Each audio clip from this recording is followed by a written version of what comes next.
अकेलापन अक्सर एक डर की तरह महसूस होता है, लेकिन क्या आपने कभी सोचा है कि अकेले रहने की अपनी एक अनोखी ताकत होती है। जब हम अकेले होते हैं तब हमें खुद को समझने, अपनी सोच को गहराई से देखने और आंतरिक शांति को महसूस करने का मौका मिलता है।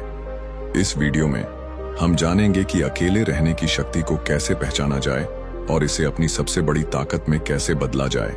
लेकिन वीडियो शुरू करने से पहले अगर आपको यह वीडियो पसंद आता है तो वीडियो को एक लाइक करके कमेंट में नमो बुद्धाय जरूर लिख देना।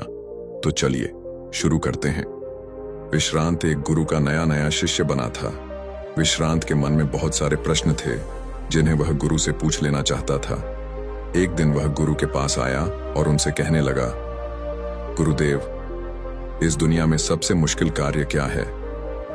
गुरु ने कहा, इस दुनिया का सबसे मुश्किल कार्य एकांत में रहना है। विश्रांत ने कहा, गुरुदेव, इसमें मुश्किल जैसा क्या है? एकांत में तो कोई भी रह सकता है। यह सुन गुरु मुस्कुराए और बोले, अगर यह कार्य तुम्हें इतना आसान लगता है तो क्या तुम 21 दिनों के लिए एकांत में रह सकते हो? तुम्हें 21 दिन के लिए कहीं नहीं जाना, बस एक गुफा में रहना है। तुम बाहर किसी व्यक्ति से संपर्क नहीं करोगे और ना ही गुफा के अंदर अपने आप को किसी कार्य में व्यस्त करोगे। सिर्फ शांत और मौन रहोगे। क्या तुम यह कर सकोगे? विश्रांत ने कहा, लेकिन गुरुदेव, यह एकांतवास में रहकर क्या होगा? इससे क्या मिलेगा?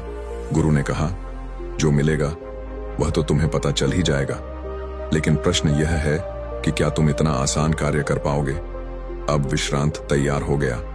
गुरु अपने शिष्य विश्रांत को एक गुफा में ले गए और वहां उन्होंने उसके 30 दिन के खाने पीने का इंतजाम कर दिया और कहा, गुफा का द्वार खुला है। जब तुम्हें लगे कि तुमसे यह नहीं हो रहा तो तुम बाहर आ सकते हो। अब विश्रांत गुफा में प्रवेश कर गया। पहला दिन विश्रांत ने बहुत ही आसानी से गुजार लिया। दूसरे दिन उसे अजीब सा महसूस होने लगा। उसका मन बार बार बाहर की ओर भाग रहा था। उसे घुटन हो रही थी। वह इधर उधर टहलने लगा और घबराने लगा, पर जैसे तैसे उसने दूसरा दिन भी गुजार लिया। पर तीसरे दिन वह बहुत बेचैन हो गया। उसके मन में विचार आने लगे कि वह यह क्या बेकार का काम कर रहा है। बाहर पता नहीं क्या क्या हो रहा होगा और वह यहाँ गुफा में बैठा है। वह तीसरे दिन ही गुफा से बाहर आ गया और गुरु के पास पहुंचा। अपने शिष्य विश्रांत को देखते ही गुरु मुस्कुराए और बोले, आओ विश्रांत, मैं तुम्हारा ही इंतजार कर रहा था। 21 दिन एकांत में रहने की बात हुई थी, तुम तो 3 दिन में ही बाहर आ गए। विश्रांत ने कहा, पता नहीं गुरुदेव, पर मैं अंदर से बहुत अधिक बेचैन हो रहा था। बस बार बार बाहर जाने का मन कर रहा था। इन 3 दिनों में मैं एकांत भी नहीं रह पाया। मन में बहुत सारे विचार, भावनाएं, कल्पनाएं और बहुत कुछ चल रहा था। कोई मुझे बाहर की ओर खींच रहा था। गुरु ने कहा, वह कोई और नहीं, तुम्हारा मन था। मन को एकांत पसंद ही नहीं है। वह हमेशा किसी दूसरे को ढूंढता रहता है, लेकिन जब उसे कोई दूसरा नहीं मिलता, कोई दूसरा दिखाई नहीं देता, तो वह बेचैन हो जाता है। इसीलिए तो तुम्हारा मन तुम्हें बाहर की ओर ले जाना चाहता था और तुम बाहर आ गए। विश्रांत ने कहा, गुरुदेव, आप बिल्कुल ठीक कह रहे हो कि एकांतवास करना दुनिया का एक बहुत ही मुश्किल कार्य है। गुरु ने कहा, तुमने यह नहीं पूछा कि इस दुनिया का सबसे आसान कार्य क्या है। विश्रांत ने कहा, गुरुदेव, मेरे मन में यह प्रश्न भी था, लेकिन मैं पूछ नहीं पाया। गुरु ने कहा, अगर इस दुनिया का सबसे मुश्किल कार्य एकांतवास है तो इस दुनिया का सबसे आसान कार्य भी एकांतवास है।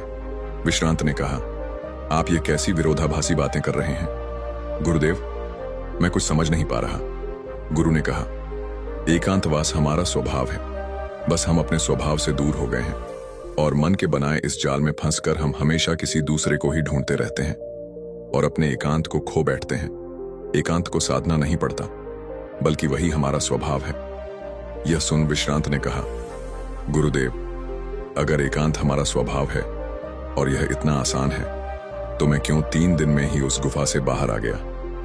क्यों मुझे वहां रहना इतना मुश्किल लगा? क्यों वहां मुझे घुटन हो रही थी? क्यों मैं इतना बेचैन हो गया था? गुरु ने कहा, जब तक एकांत तुम्हारे अंदर से उत्पन्न नहीं होगा तब तक चाहे तुम किसी गुफा में बंद करके ही क्यों न रखे, जाओ, तुम एकांत में नहीं रहोगे। वहां भी तुम अपने आसपास भीड़ एकत्र कर लोगे और वह भीड़ तुम्हारे मन के भीतर होगी। इसके बाद गुरु शिष्य विश्रांत को एक नदी के पास ले गए और कहा, इस नदी पर बांध बांधना हो तो तुम्हें कितना समय लगेगा? क्या तुम उसे आज के आज बांध सकते हो? विश्रांत ने कहा, नहीं गुरुदेव, भला एक दिन में यह कैसे संभव होगा? 2 दिन, 3 दिन या 4 दिन में भी नहीं होगा। इसमें बहुत समय लगेगा। पहले योजना बनानी होगी, फिर धीरे धीरे बांध की तैयारी होगी। आने वाली हर समस्या को देखा जाएगा और उससे निपटा जाएगा, और धीरे धीरे समय के साथ बांध बनकर तैयार होगा। गुरु ने कहा, ठीक कहा तुमने, और बिल्कुल इसी तरह मन की नदी पर धीरे धीरे बांध बांधा जाता है। 1, 2, 3 या 4 दिन में नहीं, धीरे धीरे समय लगाकर यह किया जाता है। विश्रांत ने कहा, गुरुदेव, आप जो मुझे समझाना चाह रहे हैं वह मैं अच्छे से समझ गया हूं। मैं भी धीरे धीरे अपने मन की नदी पर बांध बांधने की तैयारी करूंगा। उस दिन से विश्रांत ने अपनी साधना पर ध्यान देना शुरू कर दिया। वह धीरे धीरे मन के विरुद्ध खड़ा होने लगा। उसने छोटे छोटे संकल्प लेने शुरू किए। उसने बहुत सारे संकल्पों को पूरा किया और बहुत सारे संकल्प उसके अधूरे रह गए जो बीच में ही छूट गए थे। पर हर बार वह और अधिक मजबूत होता चला गया। हर संकल्प पूरा होने के साथ उसका खुद पर नियंत्रण बढ़ता चला गया। समय के साथ उसके छोटे छोटे संकल्प बड़े संकल्पों में बदलने लगे।